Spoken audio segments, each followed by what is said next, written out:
Okay.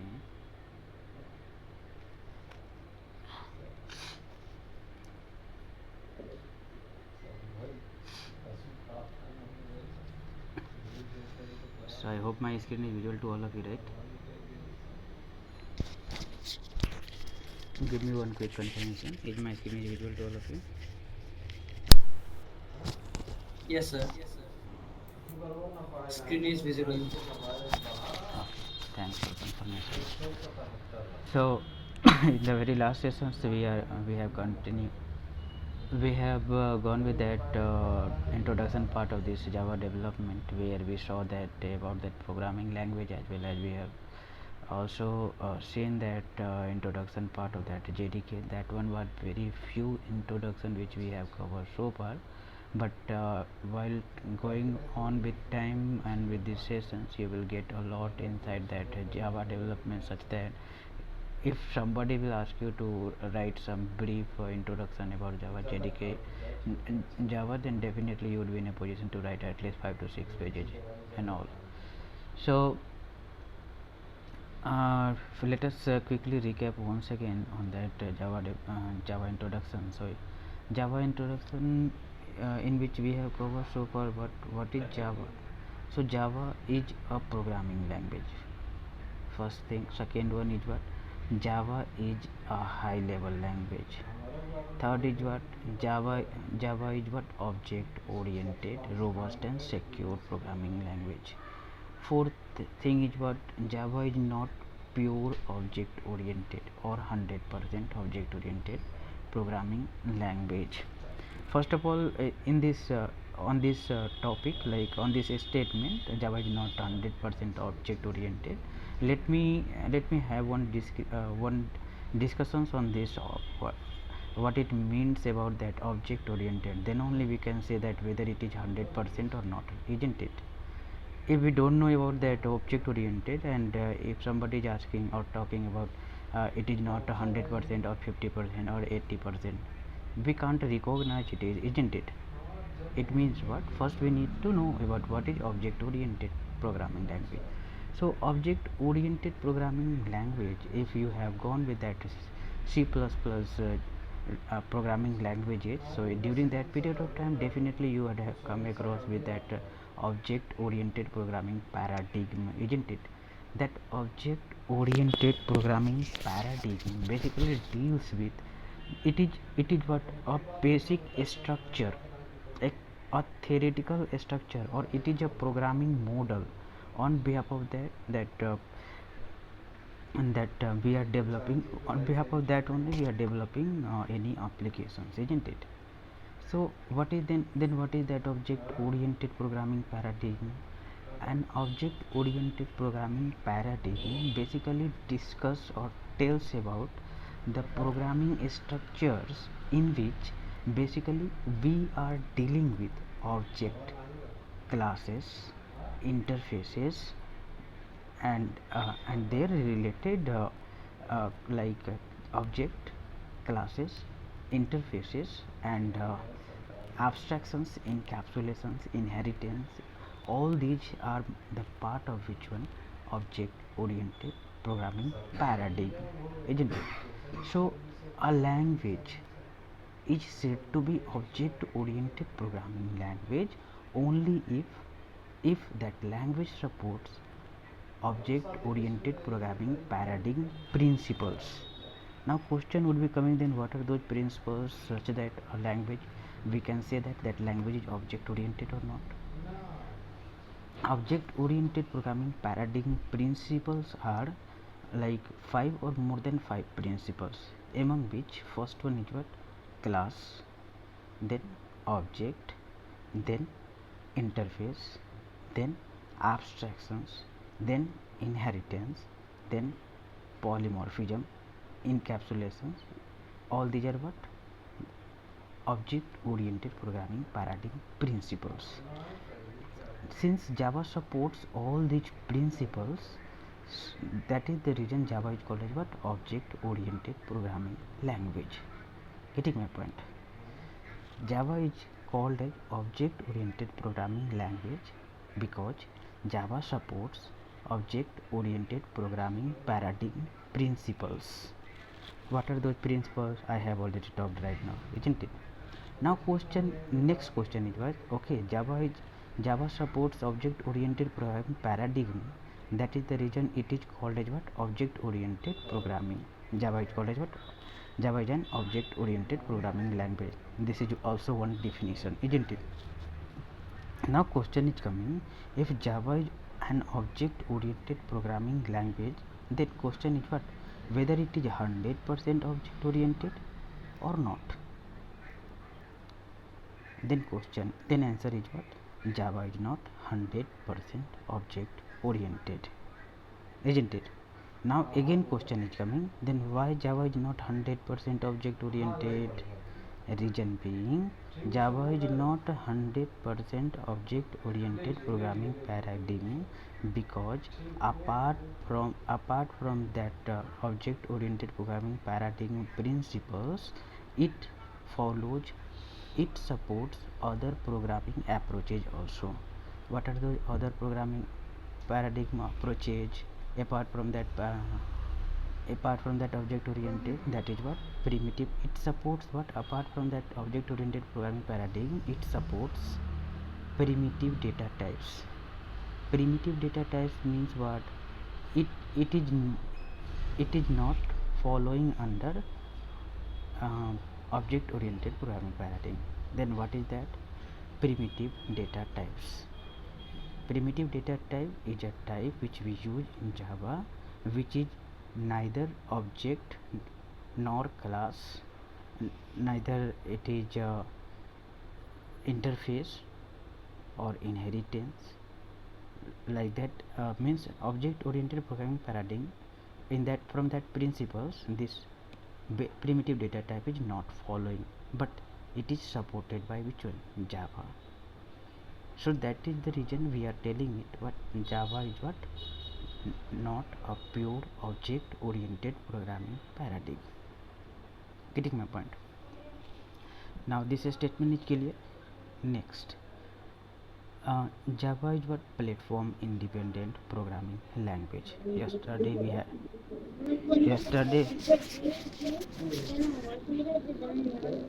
guys, everyone mute yourself. Java is not pure object oriented corporate. Java is a platform independent programming language. This is also we have covered. Now Java codes are compiled into bytecode or machine independent only with this bytecode. Okay, fine. The syntax of Java. Yes, go ahead. Who is that? Anyone is having any issue?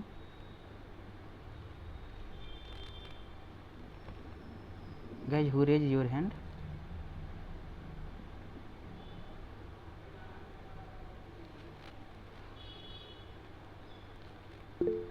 Yeah, Nilanjan, tell me. Speak. There You is can unmute and something problem for JDK Java virtual, so some problems. where you have problem? Uh, what is Java JDK? I think query this. Where is that? Is it inside my code? Yes, this one. Yes, That the Java the virtual statement which you bytecode something. where this here, right? Yeah, yes. No, Is bytecode. this code, right? Bytecode. Uh, Yes, okay, yes. don't worry. So how much I am explaining you, just you go with that only, isn't it? Whatever I have explained you, just you go with that.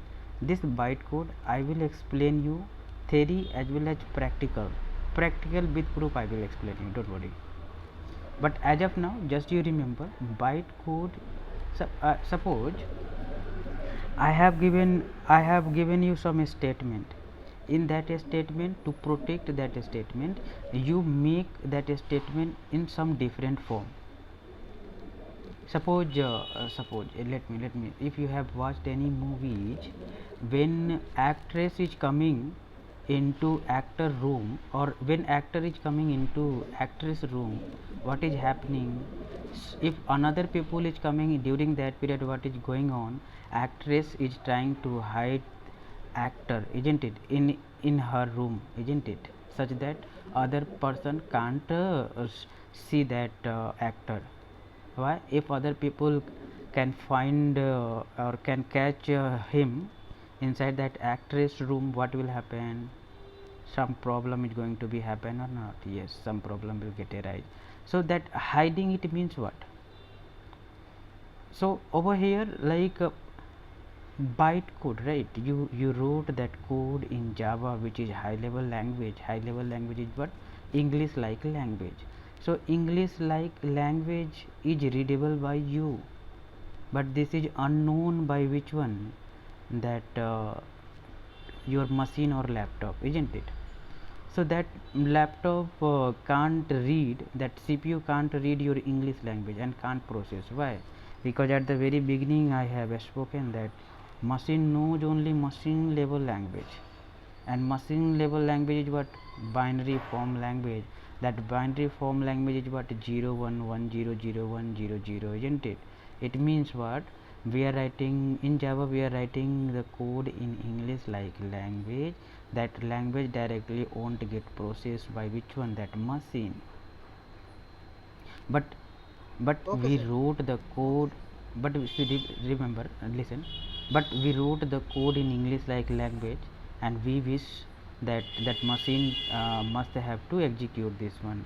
How it is possible? As per the example I have given you, that we know what Bengali language, you know Bengali and I know English. You don't know English, I don't know Bengali, but I and you, it is a very urgent to have that communication. But learning those languages is not possible over here. Then we'll take up from third party, isn't it?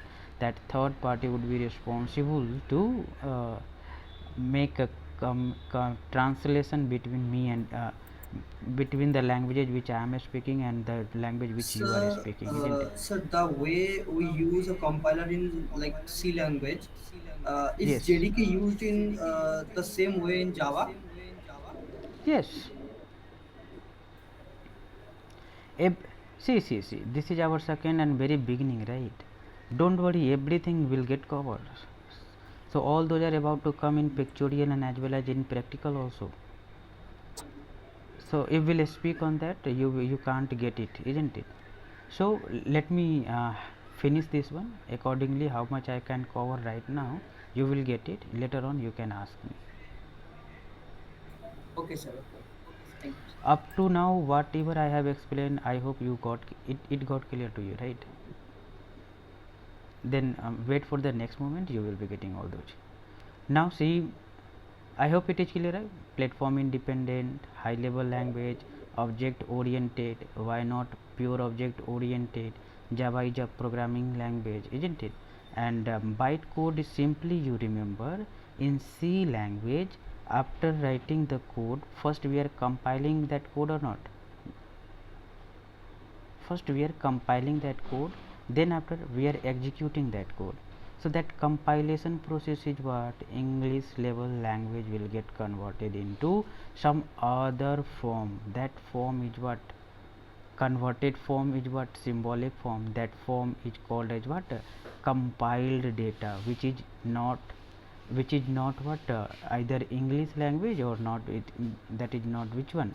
Machine level language. In C, I hope that it is getting converted directly from English level language to machine level language. But in Java, it is not so. The statement which we are writing, this one, right? Let me vary that. Okay. So the statement which we are writing now in our code, like this one, this code is first getting converted into some another form. That form is called as symbolic form, and that symbolic form is called as what? Byte code. Getting my point? That byte code is now being converted by Java compiler once again, and then it will get translated into machine level language. Are you getting my point? So that is what byte code.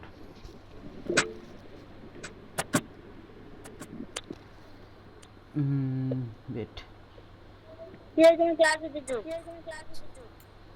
everyone Sneha, mute mute yourself. yourself.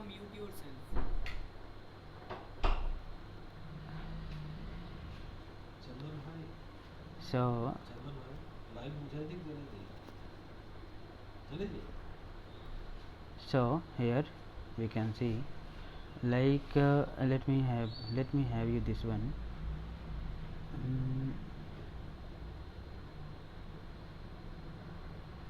This is over here and this is over here. Let me give you the clarity on this. If you will keep me asking, I will not like go in what I will try to cover it. So now you have to carry it out because I am having limited time. All these are about to come in future later on, but you are asking right now, so let me discuss those things over here. See, this is Java code, right? This is English level code. This English can be executed by machine? No, right? Because English can't understood by this machine, right?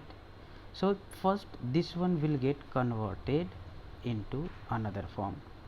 Here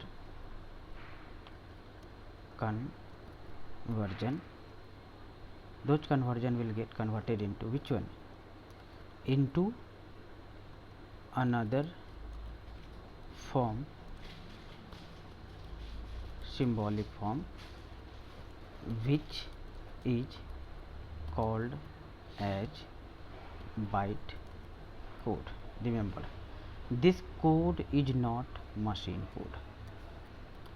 This code is not a machine code. Getting my point? Yes. Now, since this is not a machine code but it is byte code, can this code will get executed by machine? No, because machine knows only machine code. This is not machine code, this is byte code. But now question is, what is byte code then? Byte code is some other form of our source code, which is the part of our process execution. Whenever you will execute your code, this is the compulsory part. Byte code is the compulsory part, means it is been divided into separate part procedure. From source code it will get converted to byte code. From byte code it will get converted into machine code, and machine code is the code which is understood by machine, and machine easily or not.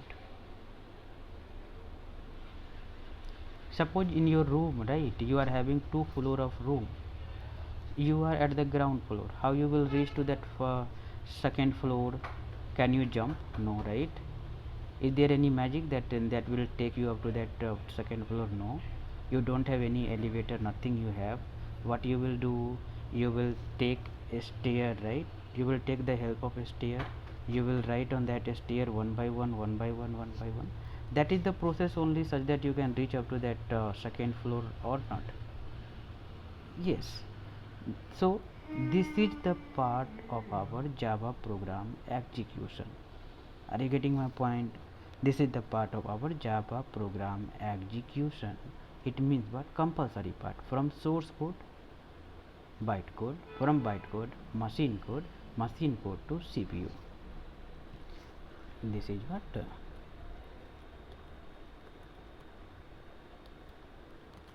source code, byte code,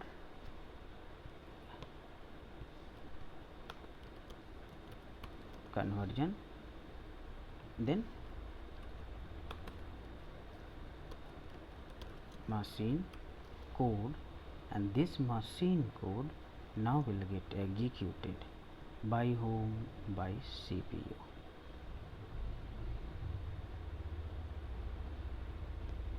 CPU. CPU execute.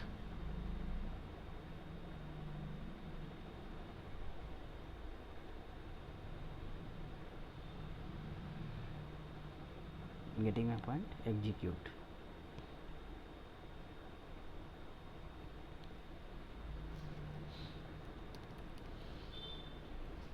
Why it will get executed? Because machine code is being understood by CPU directly, right? Then it will get executed. But can this source code can get executed by machine this CPU? No, right? Because this is English, like this is not machine. Can this byte code get executed by this CPU? No. Why? Because this is byte code, which is not machine code. Byte code means what? Symbolic form, another form is source code. Can it get executed by machine? No. What is the answer? Because this is what? Symbolic form code, can't execute by CPU or machine. Now this will get converted into machine code. Who is responsible to do conversion? Compiler or interpreter. Those are responsible to have that conversion over here. So this got converted into byte code got converted into machine code, and machine code, since do we need again to convert this machine code into another form? No. What is the need? Because already we in the required form. So should we compile it once again and put it into another form? No, because this is already in machine code, we can't convert it, isn't it? So this is the required form, so this is directly input to CPU. Clear? Now don't worry, whatever you got that take it up to later on you will get. This is the very beginning or start of our journey, right? Now next part, what we have seen so far, like this much we have seen, then we got into their history and we saw that Java is been developed by James Gosling and Patrick Nagaton in the year 1991. The initial name of this Java was what? OAK, oak, but it has to be renamed into another name. It has to be given another name. What was the reason? Because oak was the trademark company name. So since we because while making it globally available, or within country also making it a brand available throughout the country, we need to have that registrations for that any product or any kind of global or local which are visible to entire the or across the country or a state or globe. In that case we must have to do the registrations registered under that government or any organization or authority who are responsible to handle those kind of resources, isn't it? For that since this oak was already the name of another company, and this one was the region Java, we can't take name as oak, so we had to rename this oak, and due to this oak got renamed into Java in 1995. Clear? So this is the history. Java is been developed by James Gosling in the year 1991. The initial name of this Java was OAK. It got renamed into Java. Oak name got renamed into Java in the year 1995. If somebody will ask why it had to rename from oak to Java, you can give them answer that since oak was the trademark company name, and this was the reason, and that oak has to renamed into another name, and due to that the another name of oak was given to Java. Clear? now different versions you can go through with that. So now talking about next thing, so Java, we are having different platforms for Java, since it is a widely used programming language or development language. This is widely used programming language or development language in Java, isn't it? It means what? It is having different kind of platforms. What are those different kinds of platforms Java is having? Java is having four kind of different platforms. First platform is which one? Java Standard Edition platform. What do you mean by Java? Leave it out. In Java, uh, it is having different kind of platform. I hope you know, right? You remember, platform is an environment. Platform is an environment where we can have that platform, such that we can either hardware platform or software platforms, where we can utilize those platforms to build any application. These platforms given by Java, what is the use of this platform? Since it is been given by Java, it means what? Using that platform we can develop Java based applications, we can maintain Java based applications. Maintaining Java based application, it means what? We are actually like developing the code, executing the code, building the code, testing the code, debugging the code, isn't it? Deploying the code, running that applications, maintaining those applications. So these kind of things, this kind of scenario we can achieve, but where we need to achieve? If we'll have platform, then only we can achieve this one or not. That platform is given by Java. So Java is having different platform. Why different platform? Because different platforms support and different types of applications development. For mobile based application development, we are having Java Micro Edition, Java ME. For enterprise based application development, we are having Java EE, Enterprise Edition. Getting my point? For a standalone application development or web based application development, we are having Java Standard Edition, that is called as Java SE, Java Standard Edition, or Java J2SE, Java 2 Standard Edition. Now next we are having Java FX. Java FX is a platform using which we are developing internet based applications, like developing some protocols, etc. So we are having four types of platform: Java SE platform or Java J2SE platform. Then we are having Java Enterprise Edition platform. Then we are having what? Java Micro Edition platform. Then we are having what? Java FX. Getting my point? All these are platforms. I have explained this one. I will be giving you the assessment to prepare notes on this. How you will be prepared? You will not directly copy pasting from anywhere.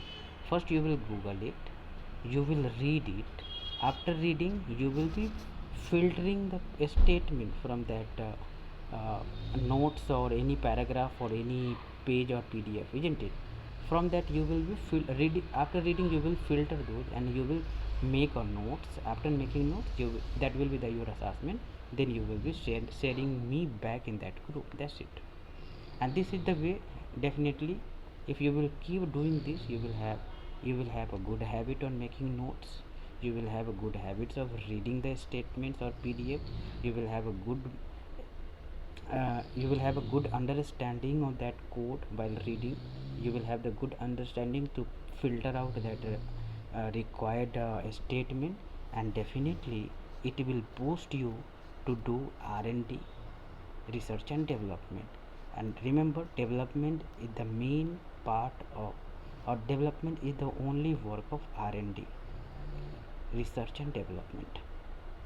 if you will if you will join any company and you will tell that you are not going to do R&D and you are not going to work on your base, like you are not going to do R&D, or you are, if you are facing anywhere, if you are getting stuck at some point of time, if your program is giving you error, and if you will tell your team or your company, inside your company, if you will speak that I am getting error, you solve this one, I don't know how to solve it, then nobody is going to pick you, nobody is going to stain you. Why? Because for every error nobody is going to help you. People will be there to help you, but they won't help you for each and every error. Even they can help you for each and every error, but first they will look whether have you done, have you try it out to solve by yourself or not. They will look whether you have done, whether you have put your effort or not, whether you try to solve by yourself or not. And this is done by doing R&D, isn't it? So if you will have that R&D practice, definitely it will help you throughout your journey, everywhere, not here only, isn't it? So most of that problems, whenever we are getting stuck at any writing any code, if we'll do R&D, if we'll spend time we'll do R&D, most maximum like more than 50% there will be a chances that you will be solving it by yourself, and there are n number of resources available that can give you that answer, isn't it? So follow me, whatever I am telling you, follow that, you will be on track in very, like at very perfect way, you will be on that track, isn't it? Now question would be then how you, how, why and how you can follow me, then why you can follow me, and how sorry, why you should need to follow me, and why you can trust on me. Then you can think me that I'm currently working, I'm having more than 1 year of experience, I'm working on this platform only, so currently I'm working. So you can trust me, and the degree which you are having right now, diploma or BTech, I'm having beyond of that degree, so you can blindly trust on me. Rest upon you, because blindly we can't trust anyone, but rest is upon you how much trust you are building on me. So these are the platforms, Java platforms, right? What are those platforms? Java Standard Edition, sometime it is called as what, J2SE. Second one is which one? Java E, Java Enterprise Edition.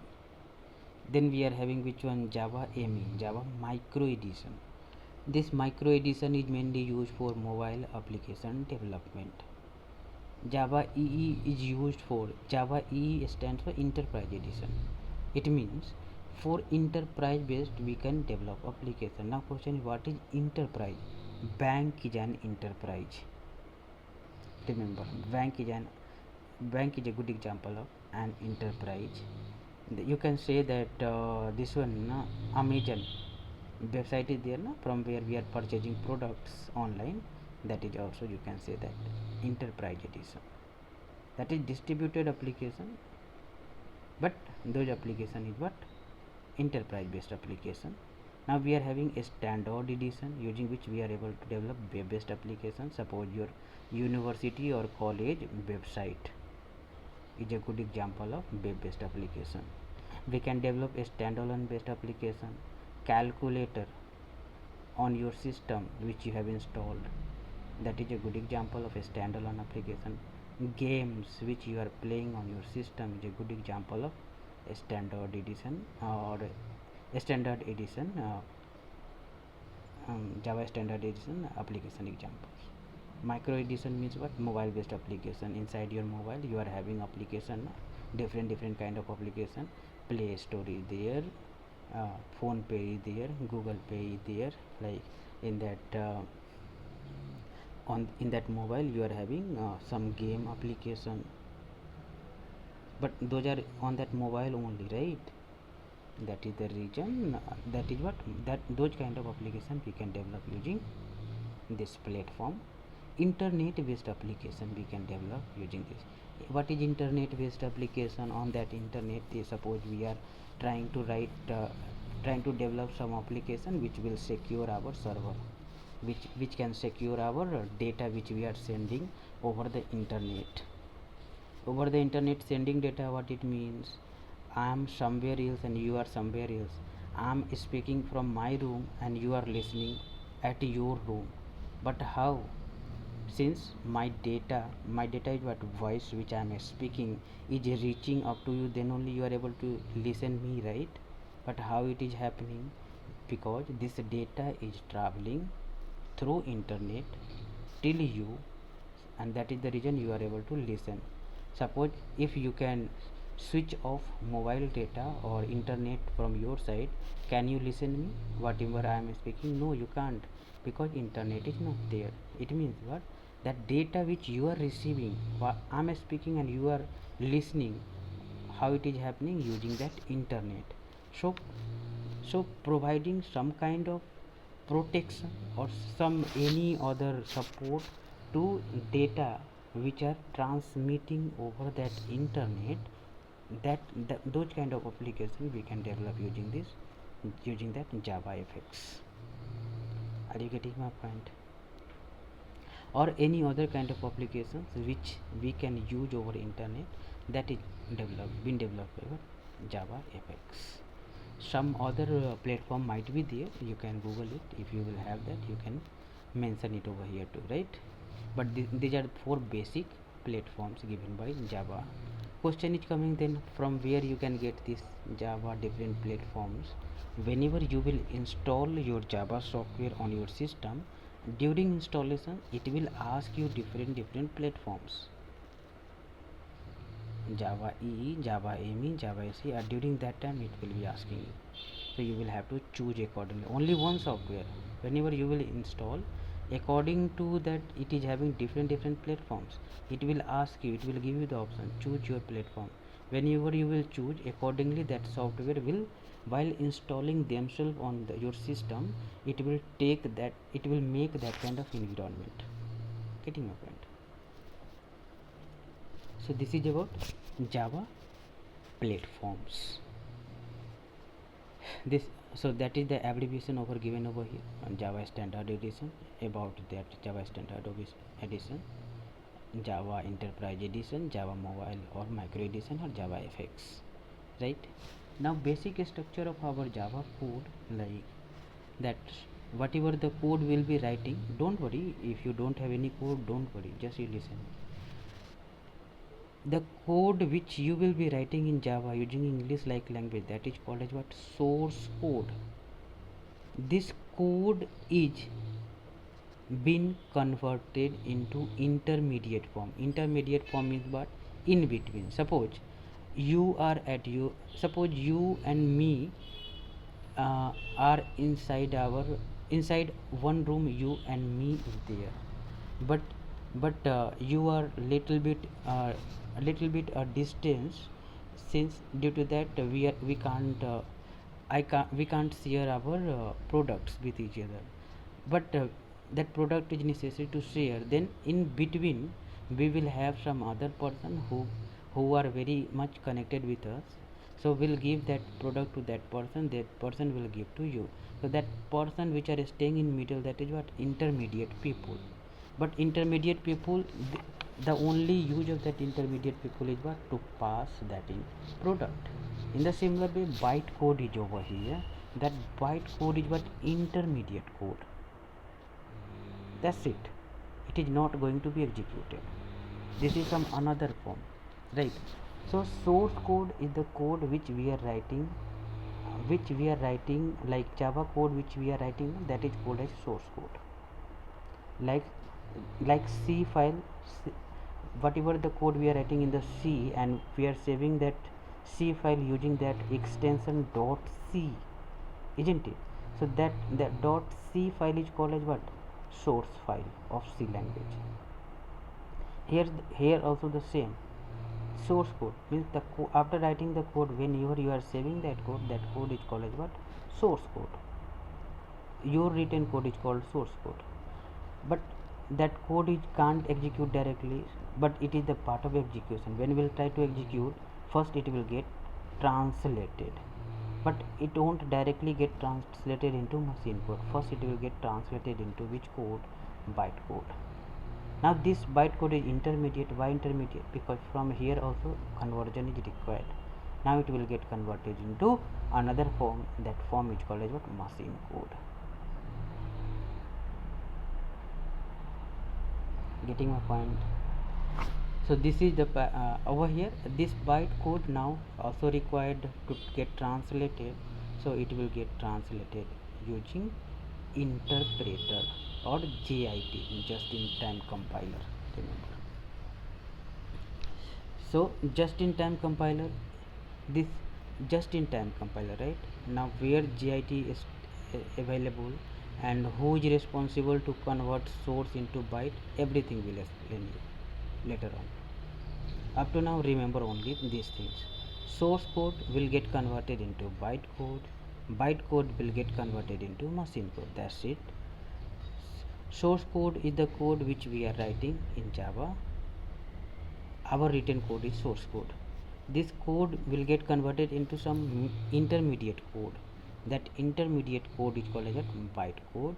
That byte code will again get converted into machine code, because byte code is not a machine code, so machine can't execute. Conversion required, so it will get converted into machine code. And this machine code is machine code. Machine can execute it very easily, isn't it? So this machine code will get executed directly by machine. So this is one process: source to byte, byte to machine. That's it, done. Now next, talking about Java versions. What do you mean by versions, guys? Remember what you need to remember. What is the meaning of version? Version meaning is like you are having Windows 7 or Windows 8. Some changes made in that Windows 8, and that changes, it means what? Look wise, everything wise it got changed, and then it got released what? Windows 10. Is there any difference between Windows 8 and 10? A huge difference is there, look wise, right? So that is the reason it is called as what? Versions, different versions. Windows 7 is a version, Windows 8 is a version, Windows 8.1 is a version, then Windows 10 is a different version. Operating system is same, Windows only, but version, it means what? Making some changes in that existing one and producing some another one. That is meaning of versions. So at the very beginning, Java got launched into the market. At that point of time, the name was what? Java only. Then it got renamed to JDK 1. Why it got renamed? Because some another changes happened into it. So JDK 1.0. Now from 1.0 it got changed to 1.1. 0 to 1, 0.0 to 0.1. It means what? Some enhancement happened. What was that enhancement? Enhancement was it got added these features: AWT event modeling, retooling, added inner classes, Java Bean, JDBC, RMI, reflection, JIT. So these things got added into this JDK 1.0, and that is the reason it has to be renamed into JDK 1.1. Are you getting my point?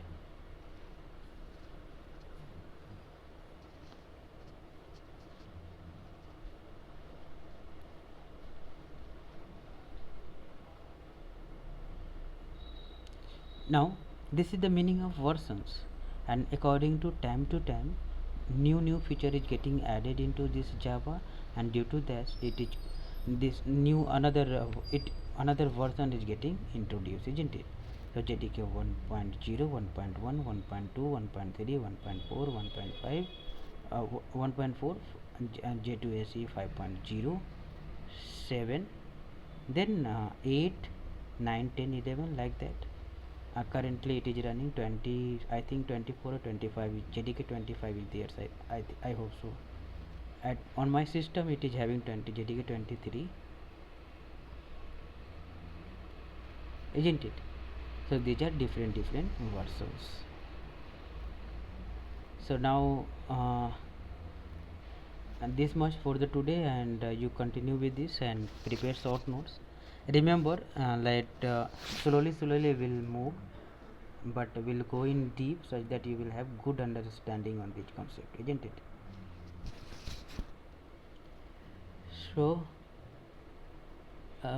that's all for the today. We'll meet in the next session. Thank you guys. I will be sharing you the notes. Any question you can ask me, otherwise you can leave for the day.